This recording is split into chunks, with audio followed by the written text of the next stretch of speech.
Assalamu alaikum dear learners, how are you? I hope you are doing well in your life. I'm your trainer Muhammad Mushahid Haider. Today we have fifth lecture of OSHA 30R General Training Industry, that is Introduction to Safety Accountability. Module 5 Introduction to Safety Accountability.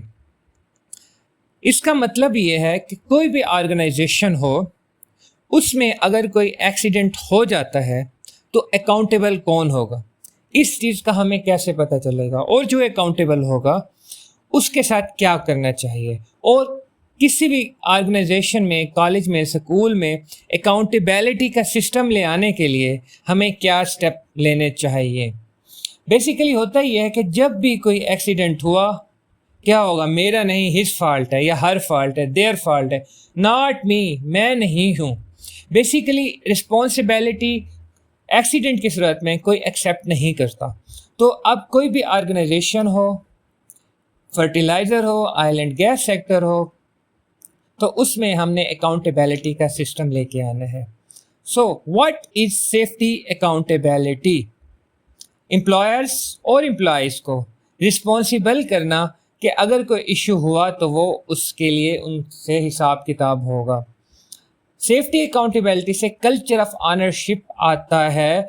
अगर किसी की supervision में accident हुआ तो उसे वो own करना पड़ेगा और उसकी जॉब ख़तरे में है, उस पर प्रोसिक्यूशंस भी हो सकती हैं अगर इफ़ समथिंग गोज़ रॉन्ग और किसी चीज़ का बहुत सीरियस रिज़ल्ट निकलता है। एक वीडियो देखें, ये पाइप कैरिंग ट्रक था, अचानक ब्रेक लगाई तो एक्सीडेंट हुआ। इसमें भी सेम वही स्टोरी है, इसमें भी सेम वही स्टोरी है। एक तरह के ये हादसात हैं, एक्सीडेंट्स हैं। अब अपेरेंटली तो कहा जा सकता है ड्राइवर को अचानक ब्रेक नहीं लगानी चाहिए थी, ऐसा एक्सीडेंट हुआ, ड्राइवर अकाउंटेबल है। लेकिन सवाल ये राइज होता है, ये तो बेसिकली एक फिज़िक्स का फिनोमेना है, फर्स्ट लॉ ऑफ इनर्शिया है, कोई चीज़ मोशन में है, मोशन में रहनी चाहिए। अब गाड़ी मोशन में थी, पाइप मोशन में थे, ब्रेक लगी, पाइप ने आगे मूव किया और यूं ड्राइवर को भी नुकसान हुआ, आगे जो चीज़ थी उससे भी नुकसान हुआ। अब ड्राइवर के पास अगर इतने ही कंसेप्ट होते, वो ड्राइवर होता, क्या वो अच्छी पोस्ट पे नहीं होता? तो यहाँ जो इमीडिएट सुपरवाइज़र है उसकी रिस्पॉन्सिबिलिटी थी वो बताए कि आपने अचानक ब्रेक नहीं लगानी। अगर ब्रेक लगानी भी थी तो इंजीनियरिंग कंट्रोल्स होते हैं, पाइप और इसके दरमियान को इस तरह का मटेरियल लगाते जो इसकी मूवमेंट थी पाइप की वो एब्जॉर्ब कर लेते। अपेरेंटली यहाँ ड्राइवर कल्प्रिट है, एक्चुअली यहाँ उसका मैनेजर अकाउंटेबल है। तो जब सेफ्टी अकाउंटेबिलिटी सिस्टम हम इनिशिएट करते हैं तो हम एक्चुअल पर्सन को अकाउंटेबल करते हैं। अब सेफ्टी अकाउंटेबिलिटी इन ओशा स्टैंडर्ड्स क्या है? हम इस तरह के प्रोग्राम और स्ट्रेटजीज इंट्रोड्यूस कराते हैं जिससे सेफ्टी अकाउंटेबिलिटी को मेक श्योर किया जाए। ये एक शेयर्ड रिस्पॉन्सिबिलिटी है और ये कंटिन्यूस इम्प्रूवमेंट प्रोसेस है। हम बेहतर से बेहतर टेक्निक्स पर काम करेंगे। अब सेफ्टी अकाउंटेबिलिटी में बेसिकली जो एम्प्लॉयर है, कंपनी है, उसकी क्या रिस्पॉन्सिबिलिटीज़ हैं? वो हैज़र्ड फ्री वर्क प्लेस थे, ओशा के स्टैंडर्ड्स को कंप्लाई करे, टूल्स और इक्विपमेंट बिल्कुल ठीक हों, और वो सबसे हैं कोई भी काम हो ट्रेनिंग्स बहुत ज़रूरी होती हैं, अदरवाइज़ डेंजरस रिजल्ट निकलते हैं। एक वीडियो देखें, ये एक कुछ फ्रेंड्स हैं मस्ती कर रहे हैं, ऐसे आग बाहर रखे। अब इनकी प्यारी अम्मी जान को डर हुआ, ये तो आग है, हमारा अपार्टमेंट है, आग लग सकती है। इसने आके पानी से एक्सटिंग्विश करने की कोशिश की, वो देखें आग यहाँ भी लगी, बाहर भी गई। अब है क्या? अब बात तो सच है पर बात है रसवाई की। जब भी ऑयल वाली आग हो उसे पानी से बुझाएं तो वो आग फैलती है। एम्प्लॉयज़ रिस्पॉन्सिबिलिटीज़ क्या है? ओशा की रेगुलेशंस को फॉलो करे। ओशा यही कहती है कि पीपी यूज़ करो, कोई हैज़र्ड देखो उसे रिपोर्ट कर लो, कोई ट्रेनिंग में पार्टिसिपेट करो। अब ये वर्कर है, ऊपर ब्रिज है या पास होने की जगह है, उसे पता है मेरा ट्रक यहाँ से नहीं पास हो सकता, फिर भी वहाँ से गुजारने की कोशिश कर रहे हैं। अब बताइए यहाँ किसकी गलती है? एम्प्लॉयर की तो गलती है नहीं। अब ड्राइवर का इश्यू है क्या? उसकी कॉमन सेंस नहीं है, वो जोर लगाई जा रहा है तो यह कोलैप्स हो सकता है। या अगर हैजर्डियस केमिकल सब्सटेंसेस हैं तो आग लग सकती है। तो यानी कि वर्क प्लेस पे एम्प्लॉयर्स की भी ड्यूटीज़ हैं, एम्प्लॉयज़ की भी रिस्पॉन्सिबिलिटीज़ हैं। तो अब जिसका इश्यू होगा वो कल्प्रिट होगा, उसे पनिशमेंट मिलेगी। सुपरवाइज़र रोल, जो भी सेफ्टी प्रोटोकॉल्स हैं, सेफ वर्किंग प्रोसीजर्स हैं, कोई भी इंडस्ट्री हो, वेल्डिंग भी कर रहे हैं ना, उसका एक प्रॉपर तरीका है। उन्हें इंश्योर करें, शॉर्टकट ना लें, कंप्लाइंस को फॉलो करें और सेफ्टी को प्रमोट करें। एक वीडियो है, देखें, बेसिकली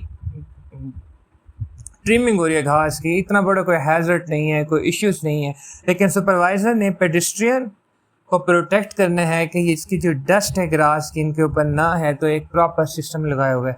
इससे आप आइडिया करें, कुछ छोटी सी भी चीज़ है उसके लिए भी प्रॉपर SOPs हैं, हेल्थ एंड सेफ्टी को प्रायोरिटाइज किया जाता है। फिर जब हम किसी भी ऑर्गेनाइजेशन में अकाउंटेबिलिटी प्रोग्राम लेके आते हैं, हम उसका एक्रोनिम है MAP, management accountability programme. Basically आप क्या देख रहे हैं, management, rule enforcer, policy makers, resource allocators, जो ऑफिसर्स हैं, सुपरवाइज़र हैं, मैनेजर्स हैं, उनके बारे में ये बात हो रही है। देखिए, हमने इस तरह की पॉलिसीज़ और ऑडिट्स को इंश्योर करना है कि हमारा जो सेफ्टी प्रोग्राम है वो इंटेग्रल हो और वो इफेक्टिव भी हो और just work on piece of the paper ना हो, सिर्फ लिखा हुआ है, उसकी इम्प्लीकेशंस हो।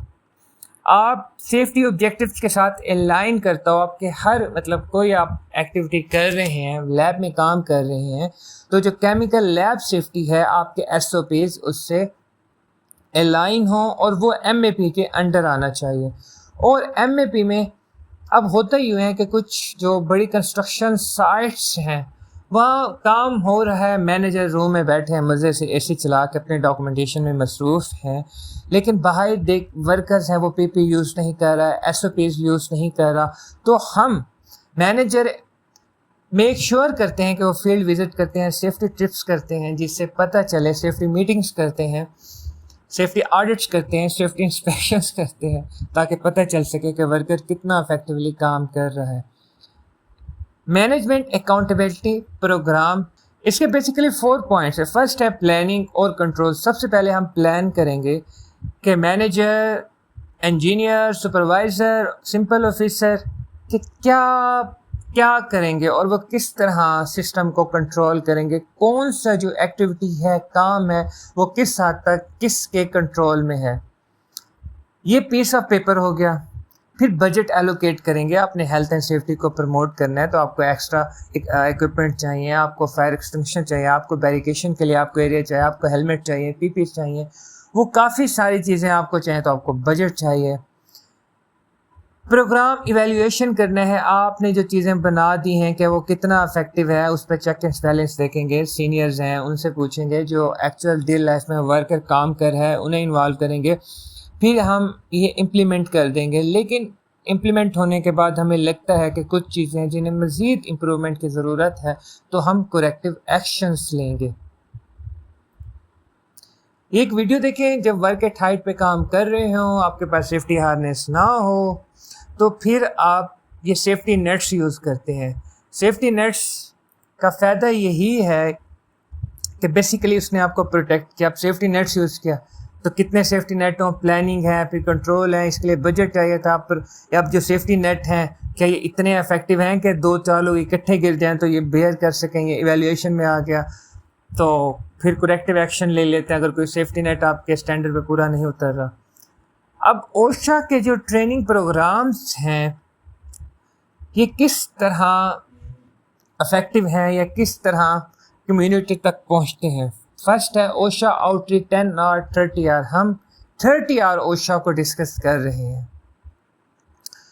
फिर है safety, health and fundamental certificates. Different certificates attain करती हैं ऑर्गेनाइजेशन और इंडिविजुअल्स। फिर OSHA on site free of cost consultations भी प्रोवाइड करते हैं कि किस तरह आप सेफ्टी को इम्प्रूव कर सकते हैं, अपने सिस्टम को बेहतर कर सकते हैं। अब इन आउटरीच ट्रेनिंग जो हैं, इनके गोल्स क्या हैं। कोई भी हैज़र्ड है, आपने اس کے بارے میں اویئرنیس کریٹ کرنی ہے. جیسے کہ آپ کو میں نے ویڈیوز دکھا ہے, ورک ایٹ ہائٹ پہ کام کر رہے ہیں تو فال ہیزرڈ ہے. ایمفیسائز پریونشنز ہے, ایکسیڈنٹ پریونشنز کرنی ہے, ہم نے پرو ایکٹیو میئرز لینی ہے. پرو ایکٹیو میئرز وہ میئرز جو ہم پہلے ہی لے لیں تاکہ ایکسیڈنٹ نہ ہو. ہم وہاں کوئی بھی کام کرنا ہو وہاں انسپیکشنز کر سکتے ہیں, وہاں آڈٹس کر سکتے ہیں, ہم اس کام کی رسک اسیسمنٹ کرتے ہیں. ایجوکیٹ آن رائٹس رسپانسبلٹیز, امپلائرس کو پتہ ہو ان کے رائٹ اور ڈیوٹیز کیا ہیں, اسی طرح امپلائیز کو بھی پتہ ہونا چاہیے. اب یہ رول اور رسپانسبلٹیز کس طرح اسٹیبلش ہوں گی, ایکچولی بتانا ہے کس کی کیا ڈیوٹی ہے. ٹریننگ پرووائڈ کریں گے ہر طرح پہ, کام کس طرح کرنا ہے, ایس او پیز کیا ہیں, پی پیز کیا ہیں, اور ہیزرڈ کمیونیکیٹ کریں گے, مطلب سائن وغیرہ یوز کریں گے. آڈٹس کرائیں گے, ہیزرڈ رپورٹنگ کو کریں گے کہ اگر کسی کو کہیں بھی ورکر کو ہیزرڈ پتہ چلتا ہے کسی بھی طرح کا, ورک ایٹ ہائٹ ہے, کیمیکل ہے, ڈسٹ ہے, وہ فوراً رپورٹ کرے گا. کمپلائنس کو انشور کریں گے, جو بھی اوشا کی کمپلائنس ہے. اب اکاؤنٹیبلٹی کو امپلیمنٹ کرنا اتنا بھی آسان نہیں ہوتا, کچھ چیلنجز ہیں. فرسٹ ہے lack of engagement, management interest ہی شو نہیں کرتی, نہ ہی ورکر شو کرتا ہے. انسفیشینٹ ٹریننگ ہے, ایکچولی انہیں پتہ ہی نہیں ہے امپلائیز کو کہ یہ چیز ہمارے لیے کتنا اہم ہے. کمیونیکیشن پور نہیں ہوتی, جب امپلائر صحیح طرح سے نہیں بتا سکے گا کہ یار یہ ٹریننگ کتنی ضروری ہے تو کس طرح اکاؤنٹیبلٹی ہوگی. انکنسسٹنس انفارمنس ہوتی ہے, ایک ہی غلطی دو ورکرز کرتے ہیں, ایک آپ کا لاڈلا ہے وہ چھوٹ جاتا ہے, کوئٹ ہے, اور دوسرے کو پنشمنٹ ہوتی ہے. لیڈرشپ سپورٹ نہیں کرتی, آپ کو ریسورسز پرووائڈ نہیں کرتی. آپ نے پڑھا تھا کہ بجٹ انٹیگریشن, انڈیفائنڈ رسپانسبلٹیز ہوتے ہیں. سب سے بڑا ایشو, کوئی ایکسیڈنٹ ہو گیا, کوئی مانے گا نہیں میرا قصور ہے, یہ اس کی رسپانسبلٹی, اس کی, اس کی, اس کی, اس کی, اس کی, اس کی, اس کی, اس کی لگا رہتا ہے, اور ایکچوئل پتہ نہیں ہوتا. جب اکاؤنٹیبلٹی پروگرام ہوگا تو تب پتہ ہوگا یہ ڈیوٹی اس کی ہے, اگر ایکسیڈنٹ ہوا تو رسپانسبل یہ ہوگا. اب اکاؤنٹیبلٹی کو کس طرح امپروو کر سکتے ہیں, ہم نے پڑھا تھا کنٹینیول امپروومنٹ. کلیئر ایکسپیکٹیشنز ہوں, ٹریننگ ٹارگیٹ ٹریننگز ہونی چاہیے. جو بھی کام کرنا ہے, جو مینجمنٹ ہے وہ لیڈ بائی ایگزامپل ہو, ایسی ہو کہ دنیا واہ واہ کرے, مثال دے کیا ہی بات ہے اس مینجمنٹ کی, اس کمپنی نے تو کمال ہی کر دیا. سیف بیہیویئر کو ریکاگنائز کیا جائے, جو بھی پی پی ایز کو یوز کرے اچھے سے کام کرے اسے ریوارڈ دینا چاہیے. کنسیکوینسز کو انفورس کیا جائے, جو کوئی ایس او پیز فالو نہیں کرتا, پی پی ایز یوز نہیں کرتا, صحیح طرح سے کام نہیں کرتا, کام کے دوران ہائی رسک ایکٹیویٹیز ہو, موبائل یوز کر رہا ہے, کوئی بھی وائلیشن ہے جس سے ایکسیڈنٹ ہو سکتا ہو, انہیں پنش کیا جائے. رپورٹنگ کو انکریج کیا جائے. ہوتا یوں ہے انڈسٹری میں, اگر کوئی کہے کہ میں نے وہاں ایسا ہیزرڈ دیکھا ہے تو وہی مجرم ثابت ہو جاتا ہے.